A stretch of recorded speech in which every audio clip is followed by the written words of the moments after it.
ઉમેદવાર જશપાલસિંહ પઢિયારની જનસંપર્ક યાત્રાનો કાફલો સાવલી ખાતે પહોંચતા ભવ્ય સ્વાગત કરાયું।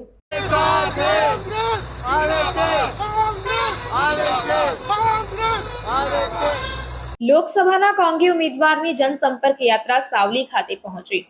લોકસભાની ચૂંટણીના પડઘમ વાગી રહ્યા છે અને રાજકીય પક્ષો સહિતના ઉમેદવારો દ્વારા મતદારોની મુલાકાત કરી પોતાનો પક્ષ તેઓ મૂકી રહ્યા છે।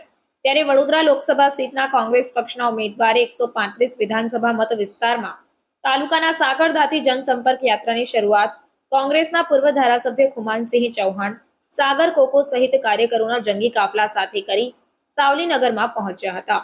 સાવલીની ભાદરવા ચોકડી પાસે સાવલી ડેસર અને નગરના કોંગ્રેસના કાર્યકરો હોદ્દેદારોએ તેઓનું ઉષ્માભેર સ્વાગત કર્યું હતું।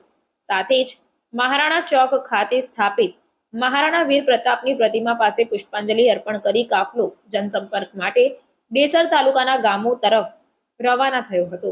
ઉમેદવાર જશપાલસિંહ પઢિયારે આ વિસ્તારમાં ભારે જનપ્રતિસાદ મળી રહ્યો હોવાનું જણાવી જીતનો આશાવાદ વ્યક્ત કર્યો હતો।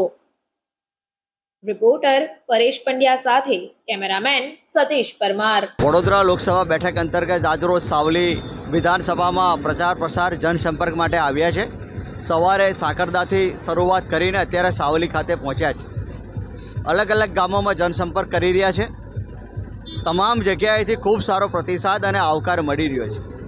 જેવી રીતે વડોદરાની વાત કરવામાં આવે, વડોદરા લોકસભા બેઠકની વાત કરવામાં આવે, એમના જ માન્ય રાજ્યના મુખ્યમંત્રી હોય કે અધ્યક્ષશ્રી હોય, એમને ટકોર કરવી પડે, અહીંના શાસકોને કહેવું પડે કે અમદાવાદ અને સુરત કરતાં વડોદરા વિકાસમાં કેમ પાછળ રહી ગયું।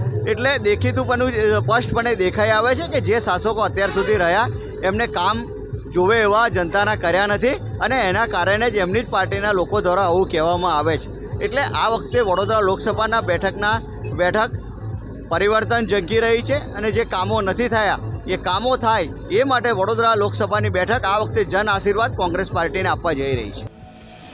સમાચારોની ઝડપી અપડેટ માટે હમણાં જ જન અર્પણ ન્યૂઝ ચેનલને લાઇક, શેર અને સબસ્ક્રાઇબ કરો।